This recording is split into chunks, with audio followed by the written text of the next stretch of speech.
लोगोफोर नोंथांमोनखौ बड' इनफटेक इउटुब चेनेलाव फिन खेबसेबाव बरायबावनाय जाबाय। दिनै आङो नोंथांमोननि थाखाय मोनसे गोदान भिडिअ लानानै फैनाय जादों आरो बे गोदान भिडिअनि मेन कन्टेन्ट्सआनो जादों बर' बिजोंनि थासारि आरो इयुन। लोगोफोर बियो दिनै सावरायनो गोनां जोबोद मोनसे गुरुत्तपूर्ण मोनसे आयदा जानानै फैबाय। दिनै बर' बिजोङा ओरैबायदि थासारियाव फैबाय जे बर' बिजोङा थैनायनि लामायावसो दंसै। दिनैहाय आसाम सरकाराथ' जोंखौ नेवसिगासिनो दंखायोआनो। दिनैहाय बिटिसि सरकाराबो दिनै जेबो बेनि फारसे खामानि मावनायखौ नुनो मोननाय जायाखै। फारसेथिं जोंनि दुलाराय बर' फरायसा आफाद, बर' थुनलाइ आफाद बिथांमोनहाबो दिनै जेरैबायदि स्ट्रंलि खामानि मावनांगौमोन बेबायदि खामानिखौ मावनाय नुनो मोनाखै। जोबोद दुखुनांथाव रायजोफोर दिनै नोंथांमोना नुनो मोनगासिनो दङ गावनि मेगनजोंनो। दिनैहाय नोंथांमोना जानाखि आसामनि एडभार्टाइजमेन्ट ओंखारनाय, टेटनि जानाखि एडभार्टाइजमेन्ट ओंखारनाय, बेवहाय बेसेबां बुरजा पस्ट ओंखारदों। बेवहाय बर' बिजोंनि थाखाय 1% एडभार्टाइजमेन्ट बा पस्ट गैया। बेसेबां दुखुनांथाव। थांनाय समनिफ्राय 2021, 2023 आरो 2023नि नै डिसेम्बर मान्थनि खेबथाम एडभार्टाइजमेन्ट जालांबाय रेगुलार पस्टनि थाखाय। सिगांनि पस्टआव 9000 सामथिंमोन, 9000 प्लासमोन। बेवहाय अनलि 106मोन एलपि आरो एमइ स्कुलनि पस्टआ बर' मिडियामाव। बेनि उनावहाय 5000 प्लास दंमोन। बर' मिडियामनि पस्टआ बेसेबांमोन बेवहाय अनलि 40टा, अनलि एलपि स्कुलनि थाखायल'मोन बेबो। ओमफ्राय दाख्लै बावैसो डिसेम्बर मान्थनि 26 डिसेम्बराव जानाखि एडभार्टाइजमेन्ट ओंखारदों 5550 पस्टनि, बेवहाय बर' मिडियामाव अनलि 58ल'। जोबोद दुखुनांथाव। आरो बे पस्टआव साइन्स टिचारनि गैया। बेसेबां दुखुनांथाव लोगोफोर। दिनै आं बेफोरनि सोमोन्दैनो नोंथांमोनजों गुवारै सावरायनो नागिरदों। बर' बिजोंनि थासारि आरो इयुन। बर' बिजोङा आरो बेसेबां गोबाव जोरहैबावगोन। जों दिनै बे समाव जुदि जोङो खामानिखौ मोजाङै मावनानै लायाब्ला, बे सम थानायावनो जोङो मोजाङै बिजोंखौ फोथांना लाखिनो थाखाय जोङो एकदम एक्टिभलि खामानि मावाब्ला बे बर' बिजोङा 50 बोसोरनि उनावहाय जारिमिन बिलाइयावसो फरायनो मोनसिगोन, नङाबा मिउजियामावसो थाहैगोन बेबायदि। दा लोगोफोर नोंथांमोना नायलांबाय था आं बेवहाय मा टपिकखौ लानानै सावरायनो नागिरदों। आरो नोंथांमोनाबो कमेन्ट खालामहर बेनि गेजेरजों बर' मिडियामखौ फोथांना लाखिनो थाखाय जों माबायदि खामानि मावनांगोन। आरो नोंथांमोना बे भिडिअखौ हाजासे शेयार खालाम, जाहाथे जोंनि दैदेनगिरि लिडार्सफोर गासिबो बे भिडिअखौ नुनानै एसेब्लाबो मिथिनो हायो। एसेब्लाबो बे भिडिअआ बिथांमोननि गोसोआव, बिथांमोननि नलेजाव 1%ब्लाबो बिथांमोनाव एसे आन्डारस्टेन्डिङाव मोनहैयो। ओंखायनो नोंथांमोना बे भिडिअखौ हाजासे शेयार खालाम, बिथांमोना जाहाथे बुजिनो हायो एसेब्लाबो। दानिया फैदो जोङो टपिक हिसाबै, पइन्ट हिसाबै जोङो फारि फारि सावरायलांदिनि। लोगोफोर बेवहाय जानाखि आसामनि रोजा रोजा टेटनि एडभार्टाइजमेन्ट ओंखारनायाव बर' बिजोंनि पस्टआ अनलि 1%, 1% पस्टआनो गैया। जोबोद दुखुनांथाव बाथ्रा। दिनैहाय बर' बिजोंजों फरायनानै टेट पास जानाय गोबां केन्डिडेटफोर दङ आरो बर' बिजोंनि फरायसालियाव गोबां पस्ट खालि दंखायो। जों जेसेबांनाखि RTI खालामनानै रिपर्टखौ मोन्दों बा जेसेबांनाखि स्कुलाव भिजिट खालामनानै खबरखौ लानाय जादों, गोबां लांदां मासि दङ फोरोंगिरिनि। नाथाय बैफोर लांदां मासिनि फोरोंगिरिनि पस्टखौ मानो एडभार्टाइजमेन्ट होआ? बे जोबोद दुखुनांथाव लोगोफोर। दिनैहाय बर' बिजोंनि फरायसालियाव फोरोंगिरि गैयैनि थाखायनो दिनैहाय मा जादों, बर' केन्डिडेटफोरा गुबुन बिजोंनि फरायसालियावसो फरायनो गोनां जागासिनो दङ। दिनै जेरै सनितपुर, बिश्वनाथ, गोबां ओरैजाय सानजाहा बर' बिजोङाव फरायाबालानो एसामिस बिजोङावसो फरायनो गोनां जागासिनो दं बिथांमोनहा। बर' बिजोंनि फरायसालि आरो एसामिस बिजोंनि फरायसालि मोननैजों ज' फरायसालि, बे फरायसालियावनो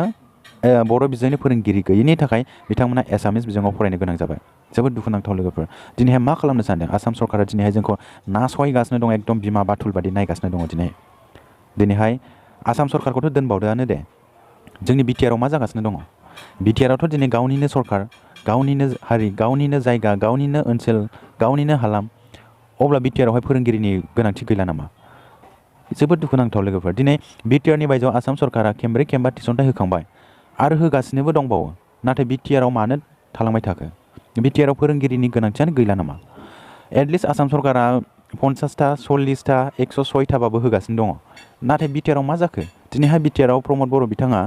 एबसुनिफ्रायनो फैनाय सासे दैदेनगिरिमोन। बिराद डाइनामिक लिडार, सासे एकदम स्ट्रं, गोख्रों सासे दैदेनगिरि होननानै जेरावनाखि सिनायथि मोन्दोंमोन एबसुनि आफादगिरि थानाय समाव। दिनैहाय बिथाङा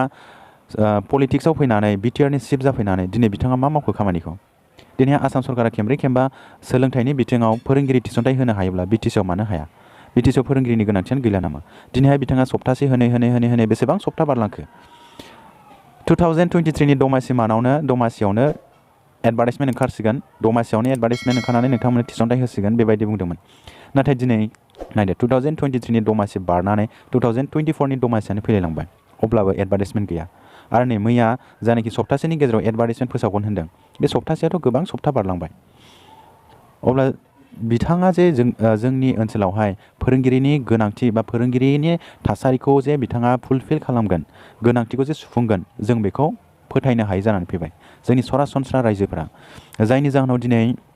बर' बिजोंनि फरायसालिया दिनै थैलांनायनि लामायाव फैनो गोनां जाबाय। दिनैहाय बर' बिजोंनि फरायसालिखौ बिमा बाथुलजों जोंनि आसाम सरकारा नायखायो आरो बिटिसिआवबो बिटिआरनि चिफ बर' हारिनिनो दैदेनगिरि बिथांमोनाबो बर' बिजोंखौ बिमा बाथुलजों नायनायखौ जों नुनो मोनगासिनो दङ। बुंनांगोन, मानो होनोब्ला आसामाव खेमब्रै रिक्रुटमेन्ट जालांबाबो बिटिसिआव खेमसेबो रिक्रुटमेन्ट जाया बर' बिजोंनि फरायसालियानो हक, जिखुनु फरायसालियानो हक। बिटिसि गभर्नमेन्टआबो बिटिसिनि चिफ प्रमद बर' बिथाङाबो दिनै बर' बिजोंखौ बिमा बाथुल हिसाबै नायगासिनो दं होननानै जों बुंनांगोन। मानो होनोब्ला दिनै SIU एप्रुभेल गासिबो मोनजोबखाबाय, अब्लाबो दिनै एडभार्टाइजमेन्ट गैया। आरो SIU एप्रुभेलआ मानो थाब जाया? बिटिआरआव एथ'ग्राब गोबां भेकेन्सिस पस्ट खालि दङ, मानो एप्रुभेल जाया? मानो एडभार्टाइजमेन्ट ओंखारा? एथ'ग्राब लांदां मासि दं, बेवहाय मानो फोरोंगिरि थिसननो हाया? जोबोद दुखुनांथाव लोगोफोर। दिनैहाय नोंथांमोना नुनो मोन्दों बर' बिजोंनि फरायसालियाव मानो फरायसानि अनजिमाया खमायलांखो? बिनि जाहोना मा? बिनि गुबै जाहोना मा? रायजो राजा नोंथांमोना ओरैनो मिथिखागौ। बिनि गुबै जाहोना जोंनि दैदेनगिरिफोरनिनो। मानो थाखाय? जोंनि गेदेर गोलाव दैदेनगिरिफ्रा मा खालामो? गाव गावनि गथ'फोरखौ माब्लाबाबो बर' बिजोङाव सोआ,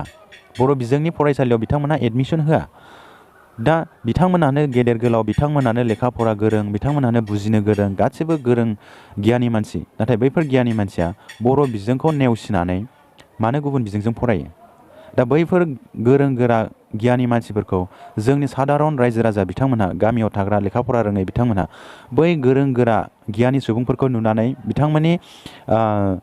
खायदा बुद्धि बिथांमोनखौ सं दानगोन ना दाना? सं दानखागोन निस्सय। बिथांमोनखौ नायनानै, बिथांमोनखौ नुनानै बै गामियारि सादारन रायजो राजा बिथांमोनहाबो बिथांमोनखौ उनसंखागोन। बिथांमोनहा गेदेर गोलाव गोरों गोरा मानसि, बिथांमोननि गथ'फोरा उमुक स्कुलाव फरायो, उमुक स्कुलाव फरायो, ओरैबायदि गोरों गोरा जाबाय। थिग बेबायदिनो जोंनि गामियारि ओनसोलनि सादारन रायजो राजाफोराबो उनसंनानै गाव गावनि गथ'फोरखौ गुबुन बिजोङाव फोरोंहोखागोन आरो फरायहोखागोन। मानो होनोब्ला बर' बिजोंजों फरायनानै जिबायदि सुबिदा मोननांगौमोन, दिनै बेबायदि सुबिदाखौ मोनाखै। दिनैहाय नोंथांमोना नुनो मोन्दों आसामनि जानाखि एडभार्टाइजमेन्ट ओंखारनाय, बे एडभार्टाइजमेन्टआव बर' बिजोंनि जानाखि फोरोंगिरिनि पस्ट बेवहाय बेसेबां दङ? 58ल' दङ। ओमफ्राय जानाखि ST रिजार्भेसन दङ एसामिस मिडियामावहाय, गोबां बुरजा दं। LP स्कुलावनो 277 दङ आरो ME स्कुल दंबावोसो। अब्ला जुदि बै बर' फरायसा, बर' केन्डिडेट, टेट पास जानानै थानाय केन्डिडेटफोर दङ, बैफोर केन्डिडेटफोरा जुदि एसामिस मिडियाम फरायनायमोनब्ला बै ST रिजार्भेसन एसामिस खथायाव बिथांमोना साख्रि मोनगौ ना मोनामोन? मोनगौमोन निस्सय, 100% मोनगौमोन बिथांमोनहा। दिनैहाय ST रिजार्भेसन एसामिस मिडियामनि जानाखि पस्ट थायो बेनो फिलआप जाया। दिनैहाय बर' बिजों फरायनानै बे 58ल' पस्टआव सोर साबेसेया मोनगोन? गावजों गावनो दिनैहाय रागा जोंलायनाय, बोराबलायनायसो जासिगोन दिनै, सेलाय बेलायनो। दिनै बिटिआरनि केन्डिडेटफोरा बिटिआरनि बायजोनि जानाखि पस्टआव थांनानै फिलआप खालामहैयो बा आवग्रिनानै लाहैनाय जायो। दा बिटिआरनि बायजोनि केन्डिडेटफोरा जोबोद दुखु मोननांगौ जायो। दिनैहाय बिटिआरनि बायजोनि केन्डिडेटफ्रा जोंनि पस्टआवनो जोंनि एडभार्टाइजमेन्टआवनो जोङो थिसनथाइ मोना आरो बिटिआरआवबो जोङो एप्लाइ खालामहैनो हाया आरो बिटिआरनि केन्डिडेटफ्रा जोंनि पस्टखौ सेफैयो। जोबोद दुखुनांथाव। आरो बिटिआरआवथ' एडभार्टाइजमेन्ट होखायानो, नै नोंथांमोना नुनो मोन्दों। बिटिआरआवहाय दिनै एडभार्टाइजमेन्ट होनायमोनब्ला बिटिआरनि केन्डिडेटफोरा बायजोआव थांनो गोनाङानो जानाय नङामोन। जोबोद दुखुनांथाव। दा बै टेट पास जानानै थानाय केन्डिडेटफ्राथ' गावनि जिउखौ सुंथानो थाखाय आसामनि जिखुनु जायगायाव खना खनलायाबाबो खारनांखागोन। आसामल' नङा, आसामनि बायजोआवबो खारनो गोनां जाखागोन। मानो होनोब्ला गावनि न'खर दङ, गावनि जिउ दङ, गावनि गथ' गथाय दङ, गावखौ दैदेनलांनो थाखाय, गावनि जिउखौ दानो थाखाय माबा मोनसे जबथ' नांखागोन थांनानै थानो थाखाय। बे आरो जोबोद दुखुनांथाव लोगोफोर। दिनैहाय नोंथांमोना नुनो मोनबावदों जोंना गुण उत्सब जागासिनो दङ। दा गुण उत्सबनि सोंथि बिलाइखौबो नाय नोंथांमोनहा। गुण उत्सबनि जानाखि साइन्स आरो मेथ्सनि कुइसन दङ, सोंथि बिलाइ। दिनैहाय सोंथि बिलाइयाव मा दङ नोंथांमोना नायदो। बे जाहैबाय मेथामेटिक्सनि अंकनि सोंथि बिलाइ। बेवहाय लिरनाय दङ बर' बिजों, अनलि बे मोननै वार्डल' दङ, बिजों बर'। खिन्थु बिजोङा बर', नाथाय बिनि कुइसनफोरखौ नायदो नोंथांमोना, गासिबो इंराजिनि जोब। अब्ला आसाम सरकारजों जेब्ला सावरायहैदोंमोन दुलाराय बर' फरायसा आफाद, बर' थुनलाइ आफाद आरो जोंनि बिटिआरनि डाइनामिक लिडार प्रमद बर' बिथाङा रायज्लायहैनायाव बिथांमोननिजों बुंहरबाय, आसाम सरकारा सोलोंथाइ मन्थ्रियाबो बुंहरबाय, नोंथांमोननि बर' बिजोंनि जानाखि सोंथि बिलाइ मेथ्स आरो साइन्सनि, बेयाव बर' बिजोङावनो थागोन, बर' रावावनो थागोन। जेबो टेनसन गैया, नोंथांमोना बर' बिजोंनि फरायसाफोरा बे मोननै बा गासिबो लेंगुवेजखौनो नोंथांमोना बर' रावैनो मोनगोन होननानै बुंहरदोंमोन। नाथाय फैनानै दिनै मा नुखो? सोंथि बिलाइखौ नायदो नोंथांमोना, सोंथि बिलाइखौ नायदो, बेवहाय गासिबो इंराजिनि जोब। अब्ला जोंनि बर' रावखौ नेग्लेक्ट खालामनाय जादोंना जायाखै बियो? दिनैहाय आसामनि बायजोआव जोंनि बर' रावखौ गोबां नेग्लेक्ट खालामो एकदम बिमा बाथुल बादि 1%बो नायनो हाया बिथांमोना जुदि 1% नायनो हानाय मोनबा दिनै बिटिसिनि जानाखि दानि एडभार्टाइजमेन्ट ओंखारनाय बिटिसिनि बायजोनि बेवहाय खमैब्लाबो 1% प्लास पस्ट ओंखारनांगौमोन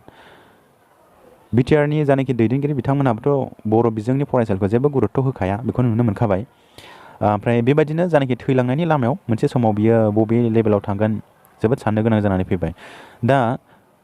जानानै थांखांबाय दे बेफोर गासिबो खिन्थु दा गासिबो थासारिफोरखौ मिथिजोब्बाय नुजोब्बाय बुजिजोब्बाय दा मा प्लान पलिसि खालामनो नागिरदों जोंनि दैदेनगिरि बिथांमोनहा बे बर' बिजोंनि फरायसालि आरो सोरखारि फरायसालिखौ मोजाङै फोथांना लाखिनोब्ला दानिफ्रायनो प्लान पलिसि स्ट्रेटेजि खालामनांसिगोन नङाब्ला बे बर' बिजोंनि फरायसालि सोरखारि फरायसालिया 50 बोसोरनि उनावहाय जारिमिन बिलाइयावसो थाहैसिगोन बियो आरो नङाबा जारिमिन बिलाइ आरो मिउजियामाव थाहैसिगोन बियो मोनसे समाव बर' बिजों दंमोन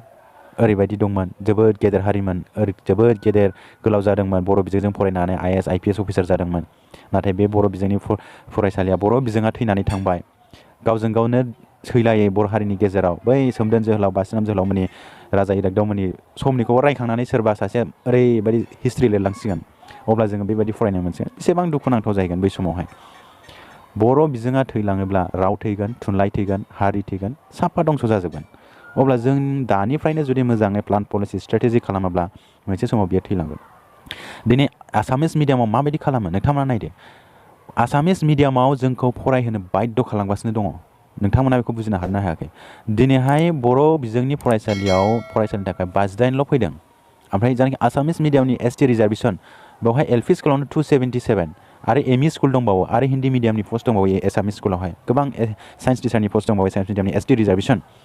अब्ला जों टेट पास जानानै थानाय केन्डिडेटफोर बर' बिजोंनि केन्डिडेटफोरा एसामिस मिडियामाव फरायनो गोसो जाखागोन अभियासलि मानो जाया जानो गावनि जिउखौ फोथांना लाखिनो थाखाय जायखिजाया खामानिखौनो मावखागोन हारिनि समाजनि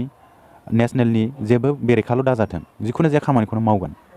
दा अब्ला जोंनि जेसेबां बर' फरायसा केन्डिडेटफोर दङ बिथांमोना जुदि एसामिस मिडियामाव फरायनो जुदि गोसो जानानै जुदि थाङोब्ला गाव गावनि गथ'फोरखौ निस्सय इयुननि समावहाय एसामिस मिडियामावनो फोरोंखाजोबगोन नंगौ एसामिस मिडियामाव फरायोब्ला जुदि बांसिन सुबिदा मोननो हायोब्ला मानो फराया जानो बर' बिजोङाव फरायनानै बांसिन सुबिदाखौनो मोनाब्ला फरायनाय नंखाया अभियासलि दा नोंथांमोनहा बिनि सायाव ओरैबायदि मोनसे स्ट्रेटेजि पलिसि खालामनांगोन नङाब्ला बर' बिजोंनि फरायसालिया थैलांखागोन एकदम 100%खा दिनैहाय आं बेयाव मोनसे मोननै आङो पलिसि गोसोखांदों नाथाय बियो बेसेबां एक्सेप्टेबल बेखौ आं बुंनो हाया नाथाय अब्लाबो आं बेखौ नोंथांमोननो फोरमायगोन आरो नोंथांमोनहाबो गाव गावनि स्ट्रेटेजि प्लान पलिसिखौ एसे शेयार खालामहरोब्ला कमेन्ट सेक्सनजों अब्ला साबसिन जागोन बेखौ लानानै जोंनि दैदेनगिरि बिथांमोनजों जों एसेबाबो सावरायहैनो सुबिदा मोनगोन बेहाय आङो ओरैबायदि मोनसे पलिसि सानदों प्लान पलिसि स्ट्रेटेजि दिनैहाय बर' बिजोंनि फरायसालियावहाय बांसिन पस्ट दिहुननांगौ आसामावथ' दिहुनखाया बिटिआरनि बायजोआवहाय बिटिआरनि सिङाव जानाखि 1216 667 पस्टनि फोरोंगिरिनि एडभार्टाइजमेन्ट फैगासिनो दङ बेवहाय बर' बिजोंनि एडभार्टाइजमेन्ट जानाखि भेकेन्ट पस्ट बाव 70% प्लास दोननांगौ बर' बिजोंनि भेकेन्ट पस्टखौ आरो बेयावनो ओरैबायदि मोनसे दोननांगौ जानाखि बर' बिजोंनि फरायसालियाव फरायनाय गोबां गुबुन हारिनि माखासे केन्डिडेटफोर दङ गोबांद्राय नङाब्लाबो एफा एनै दङ दा साफा सानै बिथांमोनानो जुदि बर' बिजोंनि फरायसालियाव फरायनानै जुदि माबा मोनसे मुलाम्फा मोननो हायोब्ला माबा मोनसे सुबिदा मोननो हायोब्ला आरो बे साफा सानैनिफ्राय बांसिन गुबुन हारिनि केन्डिडेटफोराबो बर' बिजोङाव फरायनो फैगोन दिनैहाय नोंथांमोना नुदों आसामनि जानाखि एडभार्टाइजमेन्ट ओंखारनाय बेवहाय बर' बिजोंनि फरायसालियावहाय बे जाहैबाय 58 पस्टआव बे एसटि रिजार्भ बियो एसटि रिजार्भ दा बेवहाय जानाखि बर' बिजोंजों फरायनानै फैनाय बर' केन्डिडेटफोर दङ दा बिथांमोना बेवहाय एसटि रिजार्भ पस्टआव मारै हाबगोन बिथांमोनाथ' हाबनो हानाय नङा बे जाबाय एसटि रिजार्भ बर' बिजोंजों फरायनानै फैदोंब्लाबो आरो टेटआव लेंगुवेज 1 लादोंब्लाबो बिथांमोना बे एसटि रिजार्भ पस्टआव बोरै हाबगोन हानाय नङा दा जानाखि बर' बिजोंनि जानाखि एडभार्टाइजमेन्ट ओंखारगोन बिटिसियावहाय दा बै प्लान पलिसिखौ एसे स्ट्रेटेजि खालामनानै एसे मोजाङै होयोब्ला बिराद मोजां जागोन मानो होनोब्ला बेवहाय बर' बिजोंनि जानाखि एडभार्टाइजमेन्ट ओंखारगोन 70%आनो थाखानांखागोन 70% प्लास ओमफ्राय बेवहाय बर' बिजोंजों फरायनाय केन्डिडेटफ्रा बांसिनानो बर' हारियानो थायो बर' केन्डिडेटआनो थायो दा बे हिसाबै बे 70% 65%खौ एसटि रिजार्भेसन दोनबानो जाबाय ओमफ्राय जानाखि 5% बेखौ एससि अबिसि एमअबिसि बिथांमोना रिजार्भ दोनबानो जाबाय बेबायदि अब्लासो बै जानाखि गुबुन हारिनि केन्डिडेटफोर बिथांमोनाबो बर' बिजोंनि फरायसालियाव फरायनो गोसो जागोन नै जोंहाबो बर' बिजोंनि फरायसालियावहाय एसटि रिजार्भेसन दं माबा एससि रिजार्भेसन दं अबिसि रिजार्भेसन दङ एमअबिसि रिजार्भेसन दङ अब्ला जोंबो फरायोब्ला बर' बिजोंनि फरायसालियाव जोंहाबो सुबिदा मोनगोन बे मोनसे गोसोआव साननाय फैगोन दिनैहाय एसामिस बिजोङाव फरायनो जों मानो गोसो जादों जेरावनाखि एसटि रिजार्भेसन दङ एसामिस बिजोंनि फरायसालियाव जों एसटि केन्डिडेटफोरा एसामिस फरायोब्ला जोंहा बांसिन सुबिदा मोनहैगोन एसटि रिजार्भेसनाव गोबां पस्ट थायो आरो केन्डिडेटआबो खम थायो बे हिसाबै बेबायदि जागोन थिग बेबायदिनो जोंनि बर' बिजोंनि फरायसालियावबो जोंनि फोरोंगिरि थिसनथाइ बेवहायबो बेबायदि एससि ओबिसि एमअबिसि बेबायदि रिजार्भेसन दोननांगौ दिनैहाय गोबां केन्डिडेटफोर सोंहरगासिनो दं आंनाव बिथाङा ओबिसि केटेगरियाव गोलैयो एससि केटेगरियाव गोलैयो खिन्थु बर' बिजों फरायदों गोबां दङ दिनैहाय आदिबासि हारिनि दङ नेपालि हारिनि केन्डिडेटफोर दङ बिथांमोनाबो गोबां माखासे बर' बिजोङाव फरायनायखौ जों नुनो मोन्दों नाथाय बर' बिजोङाव फरायफैनानै बिथांमोना टेट पास जाबाय टेट पास जानानै बिथांमोना दिनै जानाखि बर' बिजोंनि एडभार्टाइजमेन्ट ओंखारगोन बेवहाय अनलि एसटिल' रिजार्भ दोनोब्ला दा बै एससि ओबिसि एमअबिसि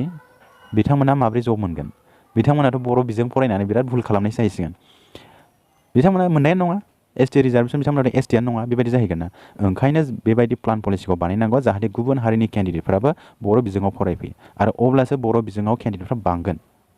नङाबा बांनाय नङा बर' बिजोंनि फरायसालियाव बर'आल' फरायनानै बोरै सोलिनो दिनै एसामिस बिजोंनि फरायसालियाव गोबां गासिबो हारियानो फरायो जोंनि बर' हारियाबो फरायो अब्ला बर' बिजोंनि फरायसालियाव बर' केन्डिडेटफ्राल' फरायनानै बर' केन्डिडेटफ्राल' सुबिदा मोननांगौ बे नङाना मोनसे मिडियाम बियो मोनसे मिडियामाव गासिबो हारिनि सुबुंफ्रानो फरायजोबनो हायो बे आरो गासिबो हारिनि केन्डिडेटफ्रानो फरायजोबनो हायो हिसाबै दा बैफोर हारिनि थाखाय बर' बिजोंनि फरायसालियाव माबा मोनसे एसेब्लाबो सुबिदा दोननांगौ नङाब्लाथ' बे बर' बिजों फरायनानै जेबो मुलाम्फा गैया बेथ' साननायानो फैखागोन दिनैहाय जों बर' बिजों फरायनानै जोंनो मुलाम्फा गैया जोंनो जेबो सुबिदा गैया गोसोआव साननाय फैबाय एसामिस मिडियाम फरायोमोनब्ला जोङो दा साख्रि मोनगौमोन बेबायदि थासारिया फैगौमोन दाथ' फैखाबायानो जों बर' मिडियामनि केन्डिडेटफोरनियाव दा बै गुबुन मिडियामनि केन्डिडेटफ्रा आरो मा सानबावगोन बिथांमोनाथ' बर' मिडियाम फरायनानै जोबोद भुल खालामनायसो जाबायना बियो दा ओंखायनो बेफोरबायदि गासिबो मोनफा मोननै फिसा फिसौ गासिबो थासारिफोरखौ नायनानै जोंनि फैगौ जानाखि एडभार्टाइजमेन्ट बे एडभार्टाइजमेन्टआव मोजाङै प्लान पलिसि माखासे रुल्स एन्ड रेगुलेसन बेखौ फल' खालामनानै एडभार्टाइजमेन्टखौ होनांगौ आरो बेवहाय मेन खोथायानो जाहैबाय आरो मोनसे इंलिस मिडियामजों फरायनानै फैनाय केन्डिडेटफोर आरो एबा एसामिस मिडियामजों फरायनानै फैनाय केन्डिडेटफोर बा हिन्दी मिडियामजों फरायनानै फैनाय केन्डिडेटफोर बिथांमोनहा टेटआवल' लेंगुवेज 1 लाबाय ओमफ्राय बर' बिजोंनि फरायसालियाव फोरोंगिरि जाफैबाय गोबां केन्डिडेटफोर दं बिथांमोना बर' ग्रामारखौनो रोङा बर' रावखौनो लिरनो रोङा फरायनो रोङा बर' केन्डिडेटआनो जाथों नाथाय बिथांमोना बर' मिडियामजों फरायनानै फैयाखै बर' रावखौनो मोजाङै रायज्लायनो रोङा टेटआवल' जबनि थाखाय जिके फरायबाय बर' लेखा मोननै मोनथामसो नायबाय टेटआव पास जानानै फैबाय जाखागोन मानो पास जानानै बर' साबजेक्टआव बेसेबां मार्क थायो 30ल'सो मार्क थायो टेटआव 150आव 30 मार्कखौ माइनास खालामबा बेसेबां जागोन 120 होमबा जोंना बेसेबां 83 मोनबानो टेटआव पास जायो होमबा बै बर' साबजेक्टखौ मेगन मेसेबनानै आन्दादुन लटारि होबाबो ओरैनो पास जाखायो माथो अब्ला बैफोर केन्डिडेटफोरखौ बर' बिजोङाव फरायसालियावहाय फोरोंगिरि थिसनब्ला मा जागोन ओंखायनो बर' बिजोंनि फरायसालियाव जेब्लानाखि फोरोंगिरि थिसनगोन बेवहाय मोजां मोनसे रुल्स एन्ड रेगुलेसन थानांगौ जाहाथे बर' बिजोंनि फरायसालिनि थासारिया मोजाङै गोजोरै थांनानै थायो बेखौ आं बुङाखै इंलिस मिडियाम फरायनानै फैनाय केन्डिडेटफ्रा बर' बिजोंनि फरायसालियाव मोना नाथाय बेवहाय माखासे रुल्स एन्ड रेगुलेसन थानांगौ जाहाथे बर' बिजोंनि फरायसालिखौ बा बर' बिजोंनि फरायसालियाव गुबुन हारि हक बर' हारिनि केन्डिडेटफोर हक बिथांमोना फरायनो बाध्य जायो आरो स्टुडेन्टनि एनरलमेन्टआ बांलांबाय थायो अब्लासो बेबायदि माखासे मोनसे स्ट्रेटेजि पलिसि दोनबासो स्टुडेन्टनि एनरलमेन्टआ बांगोन दिनैहाय दुलाराय बर' फरायसा आफाद बर' थुनलाइ आफाद बिथांमोनहा आसाम सरकारनाव दाबि दैखांनानै 2 बोसोरनि थाखाय एक्सटेनसन खालामदों स्कुल एमालगामेसनखौ 2 बोसोरनि गेजेराव जोङो स्टुडेन्ट एनरलमेन्टखौ बांहोगोन होननानै बिथांमोना सावरायनानै फैदों दा 2 बोसोरनि उनावहाय स्टुडेन्ट एनरलमेन्टखौ बांहोनो हायाबा गोबां स्कुलानो बन्द जागोन दा ओंखायनो जोंनि दुलाराय बर' फरायसा आफाद बर' थुनलाइ आफाद जोंनि बिटिसिनि गेदेर गोलाव दैदेनगिरि बिथांमोनहा बेफोरबायदि स्ट्रेटेजिखौ लानांगौ आरो बिनि अनगायैबो मोजां स्ट्रेटेजि दंबावो प्लान पलिसि बिथांमोना बेखौ एड खालामनानै मोजां सानदों खोमा दा बिथांमोना बेबायदि खालामब्ला जोबोद मोजां जागोन बेखौ आं सानो आरो नोंथांमोना माबायदि सानो नोंथांमोना गावगावनि साजेसनखौ कमेन्ट सेक्सनाव हर माखासे पइन्ट्सफोरखौ नट खालामनानै दोननाय जागोन नट आउट ओमफ्राय जोंनि दुलाराय बर' फरायसा आफाद बर' थुनलाइ आफाद बिटिसिनि डाइरेक्टर बिथांजों बेफोर रुल्स एन्ड रेगुलेसननि सोमोन्दै सावरायहैनाय जागोन नोंथांमोना कमेन्ट सेक्सनाव कमेन्ट खालामनानै हरबानो जाबाय दा बर' बिजोंनि फरायसालिफ्राव बर' बिजोंजों फरायनानै फरायनो गुबुन हारिनि फरायसाफोरखौबो माबोरै थुलुंगा होनो जोङो थुलुंगा होखानांखागोन गुबुन हारिनि फरायसाफोरखौबो जाहाथे बर' बिजोंनि फरायसालियाव एनरलमेन्टआ बाङो बिथांमोनाबो एडमिसन लाफैयो एडमिसन लानानै फरायनानै गेदेर गोलाव गोबां माखासे सुबिदाखौ मोननो हायो बेफोरबायदिखौ होनांगोन दिनैहाय बर' फरायसा केन्डिडेटफ्रानो बर' बिजों फरायसालियाव सुबिदाखौ मोनाब्ला गुबुन बिजोंजों फरायनानै फैनाय केन्डिडेटफ्रासो सिगांग्रो सुबिदा मोनोब्ला अब्ला सोर बर' बिजोंनि फरायसालियाव फरायनो गोसो जानो अबियासलि बिथांमोनाबो गुबुन बिजोङाव फरायनो गोसो जाखागोन एसामिसाव फरायनो गोसो जागोन इंलिसाव फरायनो गोसो जागोन हिन्दी मिडियामाव फरायनो गोसो जाखागोन बेयो होमबा बर' बिजोंनि फरायसालिया माबोरै थांनानै थागोन नोंथांमोनानो सानलायदो एसे दा बेखौ जोङो सम थानायावनो दानिफ्रायनो जोङो बेखौ प्लान पलिसि खालामनानै लायाब्ला फैगौ 50 बोसोरनि उनावहाय बियो जारिमिन बिजाबावसो थाहैगोन आरो नङाबा बियो मिउजियामावसो थाहैगोन दहाय आं नोंथांमोननो ससे स्ट'रि खोन्थादोंमोन जोंना राजा इरागदाव दंमोन बासिराम जोहोलाव दंमोन सिखोना जोहोलाव दंमोन दैमालु जोहोलाव दंमोन दिनैहाय मा जोंनि हारिनि गेजेराव खौसेथि गैयैनि थाखाय जेबो प्लान पलिसि स्ट्रेटेजि गैयैनि थाखाय जोंनि हारिया दिनैहाय माने हादानाव थानानै होखारजाबाय थानाय बायदि जागासिनो दङ दिनैहाय जों मोनसे बिटिसि एरिया मोन्दों बा बिटिआर मोन्दों दा बे बिटिआरनि गेजेरावनो जोङो गावनो साननानै गावनि इयुनखौ साननानै जुदि जोङो मोजाङै प्लान पलिसि स्ट्रेटेजि खालामोब्ला बे थैलांखागोन दिनैहाय राजखान्थिनि थाखाय दिनै सेलाय बेलाय सोरबा सासे दैदेनगिरिखौ माबा बुंदोंब्ला गाबोननो प्रेस मिट दिनै बुंदों दा फुङाव बुंदोंब्ला दा मोनायावनो प्रेस मिट सोरबा माबा मोनसे बुंदोंबा गाबोननो धरना होगोन प्ले कार्ड सावगोन फुथुला खालामनानै सावगोन बिनि एगेन्स्टआव नाथाय दिनै आसाम सरकारा दि जोंनि बर' हारिनि राव थुनलाइफोरखौ दिनैहाय नेवसिगासिनो दङ बिनि फारसे मानो धरना होनो ओंखारबोआखै मानो फुथुला सावनो ओंखारबोआखै मानो प्रेस मिट होआखै जोबोद दुखुनांथाव बाथ्रा दिनैहाय आसामनि जानाखि एडभार्टाइजमेन्ट 58ल' बिनि फारसेथ' रावबो कमेन्ट्स होआसै दिनैहाय आबसुनि दैदेनगिरि बिथांमोन बर' थुनलाइ आफादनि दैदेनगिरि बिथांमोन बिटिसिनि पलिटिसियान लिडारफोर मन्त्रि एमएलए इउजि ब्रह्म दं जोंना मन्त्रि एमएलए दङ लरेन्स इस्लारिमोन रायजो सभानि एमपि दङ जोंना बिथांमोना बिनि सोमोन्दै माने फंसेबो बुङा दिनैहाय अशक सिंघल बिथाङा बिटिसिआव फैनानै बर' बिजोङाव फोरोंगिरिनि पस्टआनो गैया बेबायदि बुंनानै डाइरेक्ट होफैबाय अब्ला बिनि सायाव मानो कमेन्ट्स होआखै बिथांमोनहा जोबोद दुखुनांथाव मा बुंबावनो दा माखासे खोथाखौ बुङोबा माखासे केन्डिडेटफ्रा नै पलिटिसियान उमुगनि मानसि होननानै बुंग्रासो ओंखारबाय दाख्लै बावै नोंथांमोना नुनो मोन्दों जानाखि एडभार्टाइजमेन्टनि जानाखि फोसावदोंमोन फेसबुकआवहाय बेवहाय नै माखासे लिस्ट लानांगौ उमुगनि केन्डिडेटफ्रा उमुगखौ बिराद गाज्रि रायो होननानै लिस्ट लाजोबनांगौ होननानै बुङो दुखुनांथाव मा जानो बिदिजों मेगनजों नुनानैब्लाबो खोनानानैब्लाबो जुदि गावनि रावखौ एसे बुंनो जुदि ओंखारबोआब्ला मा जानो बे हारिया थैलांखागोन बियो स' लोगोफोर बेखिनियानोसैमोन दिनै आं नोंथांमोननि सिगाङाव गोबां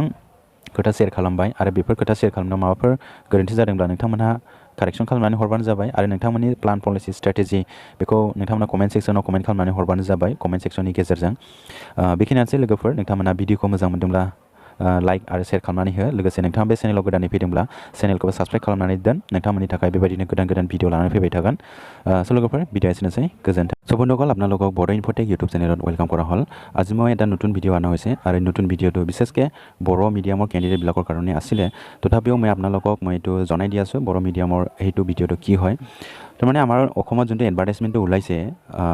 5550 পোষ্টত ইয়াতে বড়ো মিডিয়ামৰ যোনটো পোষ্ট আছে অনলি 58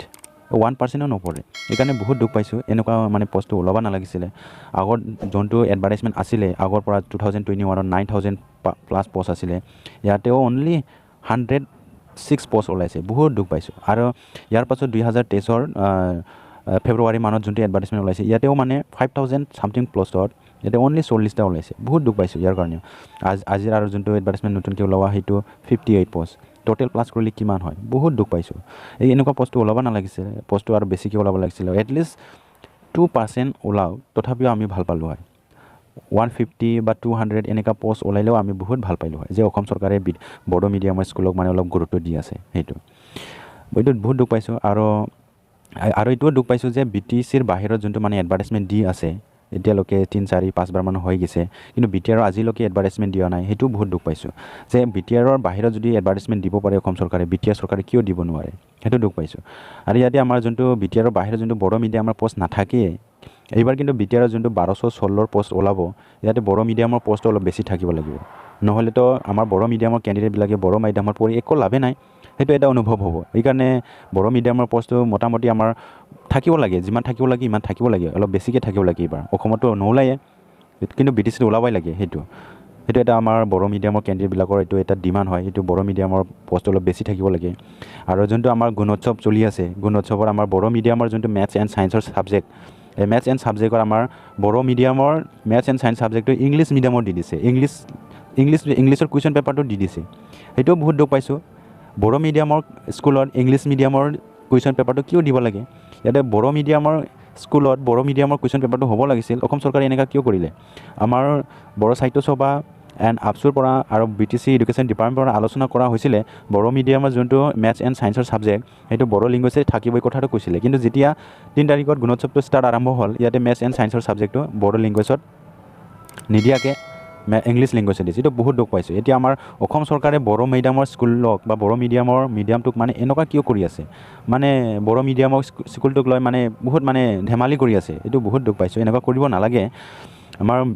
বড়োৰ এটা মিডিয়াম আছে বড়োৰ মানে সাহিত্য আছে জীয়াই থাকিবৰ কাৰণে সাহিত্য লাগিবই সাহিত্য নাথাকিলে এটা মানে জনগোষ্ঠীটো আৰু জীয়াই থাকিব কোনো ৰাস্তাই নাথাকে সেই হিচাপত মই দুখ পাইছোঁ আমাৰ সকলো বড়ো মিডিয়ামৰ কেণ্ডিডেটবিলাকৰ দুখ পাইছে এইটো হ'ব নালাগিছিলে তাৰপিছত ইয়াৰ কাৰণে আমি যোনটো বড়ো মিডিয়ামৰ স্কুলৰ এনৰলমেণ্টটো কমি যোৱাৰ কাৰণটো কি এই কাৰণটো সেইটোৱে হয় যিটো বড়ো মিডিয়ামৰ যোনটো প্ৰশ্ন ওলায় টিচিং ৰিক্ৰুটমেণ্ট নিদিয়ে মানে বড়ো মিডিয়াম বহুত সমস্যা আছে ইয়াৰ কাৰণে আমাৰ কিছুমান গাৰ্জেনবিলাকে নিজৰ ল'ৰা ছোৱালীবিলাক বড়ো মিডিয়ামৰ স্কুলত নিদিয়ে কাৰণটো সেইটোৱে হয় নিদিয়াৰ কাৰণে এতিয়া আসাম চৰকাৰে কি কয় বড়ো মিডিয়ামৰ ষ্টুডেণ্টে নাই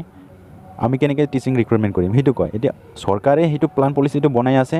মিডিয়ামটো কেনেকৈ মানে ক্ল'জ কৰিব পাৰে কিন্তু ইফালে আমাৰ দায়ী কোনক কৰে আমাৰ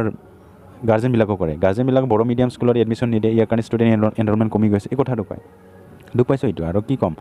আমাৰ ইমান ডাঙৰ ডাঙৰ লিডাৰ আছে পলিটিচিয়ান আছে সেইবিলাক ইয়াৰ বিষয়ত অলপ গুৰুত্ব দিব লাগে অসম চৰকাৰক আৰু মই দাবী জনাওঁ যে বড়ো মিডিয়ামক লৈ এনেকুৱা হেতালি খেলিব নালাগে বড়ো মিডিয়াম জীয়াই থাকিব লাগে সকলো মিডিয়াম জীয়াই থাকিব লাগে অসমীয়া মিডিয়াম বড়ো medium Bengali medium Hindi medium সব মিডিয়ামে জীয়াই থাকিব লাগে কিন্তু কিবা এটা পাৰ্টিকুলাৰলি মিডিয়ামক এনেকুৱা টাৰ্গেট কৰি যে কামটো কৰি আছে সেইটো বহুত বেয়া পাইছোঁ যে বড়ো মিডিয়ামৰ যোনটো এডভাৰটাইজমেণ্ট ওলাইছে ইয়াতো 58 মাত্ৰ ইমান মেলা হাজাৰ হাজাৰ পষ্ট ওলাইছে এনেকুৱা যদি চলি থাকে তেনেহ'লে আমাৰ বড়ো মিডিয়াম স্কুল আৰু কিমান দিন জীয়াই থাকিব 50 বছৰমান পিছত এই বড়ো মিডিয়ামৰ স্কুলটো মানে এটা মানে হিষ্ট্ৰীহে হৈ যাব হিষ্ট্ৰী কিতাপতহে পঢ়িব পাৰিব যে এদিন বড়ো মিডিয়ামৰ স্কুল আছিল মিডিয়াম আছিল এনেকুৱাহে পঢ়িব পাৰিম সেইটো মিউজিয়ামতে থাকিব সেইটো বহুত দুখ পাইছোঁ সেইকাৰণে আমাৰ বড়ো মিডিয়ামৰ যিমান কি ডাঙৰ ডাঙৰ লিডাৰ আছে সেই লিডাৰবিলাক এটা ষ্ট্ৰেটেজি বনাব লাগে যে বড়ো মিডিয়ামক যে লং লাষ্টিং লাইফ টাইম জীয়াই ৰাখিবৰ কাৰণে কিছুমান ষ্ট্ৰেটেজি প্লান পলিচি বনাব লাগে আৰু ইয়াতে আমাৰ বড়ো মিডিয়ামৰ যোনটো স্কুল আছে সেই স্কুলৰ অনলি বড়ো মিডিয়ামৰ কেণ্ডিডেটবিলাকেহে বেছি পঢ়ে এজন দুজন আছে আদিবাসীৰ পৰা পঢ়িছে নেপালীৰ পৰা পঢ়িছে কিছুমান আদাৰ কাষ্টৰবিলাক পঢ়ি আছে কিন্তু আদাৰ কাষ্টৰ কেণ্ডিডেটবিলাকে মানে এইটো মানে অনুভৱ কৰি আছে এতিয়া যোনটো এডভাৰটাইজমেণ্ট ওলাইছে ইয়াতে মানে যোনটো বড়ো মিডিয়ামত এডভাৰটাইজমেণ্ট ওলাইছে 58 পষ্ট অসমত ইয়াতে ST ৰিজাৰ্ভ কৰিছে ST ৰিজাৰ্ভ চ' এই বড়ো মিডিয়ামত যোনটো পঢ়ি আহিছে আমাৰ আদিবাসী আৰু নেপালী সম্প্ৰদায়ৰ কেণ্ডিডেটবিলাকে আৰু কিছুমান আছে অন্যান্য সম্প্ৰদায়ৰ সেইবিলাক কেণ্ডিডেটবিলাকে বড়ো মিডিয়ামত পঢ়ি অহা কেণ্ডিডেটবিলাকে 58 যোনটো পষ্ট ওলাইছে ইয়াতে ST ৰিজাৰ্ভ কৰি ৰাখিছে ইয়াতে সেই বড়ো মিডিয়াম পঢ়ি অহা SC বা OBC MOBC সেইবিলাক কেণ্ডিডেট কেনেকৈ জব পাব ইয়াতে তেখেতসকলেতো নাপাব সেইটো এটা দুৰ্ভাগ্যজনক আৰু কি এইকাৰণে মই ভাবোঁ BTCত যেতিয়া মানে এডভাৰটাইজমেণ্টটো ওলাব ইয়াতে সেইবিলাক কেণ্ডিডেটৰ কাৰণে যোন মানে বড়ো মিডিয়ামৰ পঢ়ি আহিছে আৰু SC ST OBC কেটাগৰীৰ কেণ্ডিডেট হয় সেইবিলাক কাৰণে কিছুমান ৰিজাৰ্ভেশ্যন কথা ৰাখিব লাগে বড়ো মিডিয়াম স্কুলতো ৰাখিব লাগে যেতিয়া যেৰকম অসমীয়া মিডিয়ামত ৰাখিছে অসমীয়া মিডিয়ামত মানে ST ৰিজাৰ্ভেশ্যনৰ কাৰণে LP স্কুলত 277 পষ্ট ৰাখিছে ST ৰিজাৰ্ভেশ্যনৰ কাৰণে ঠিক এনেধৰণৰে আমাৰ BTCটো এনেকুৱা ৰাখিব লাগে যেহেতু বড়ো মিডিয়ামত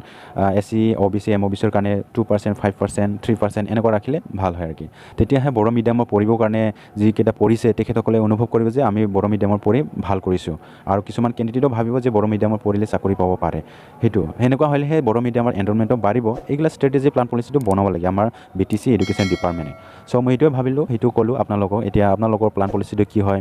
বড়ো মিডিয়ামৰ স্কুলটো জীয়াই থাকিব না নালাগে আপোনালোকে কমেণ্ট ছেকশ্যনত জনালেই হ'ল চ' এইটোৰ বিষয়তে মই বহুত দুখ পাইছোঁ আৰু বড়ো লেংগুৱেজত বেছিকৈ কোৱা হৈছে যিহেতু মই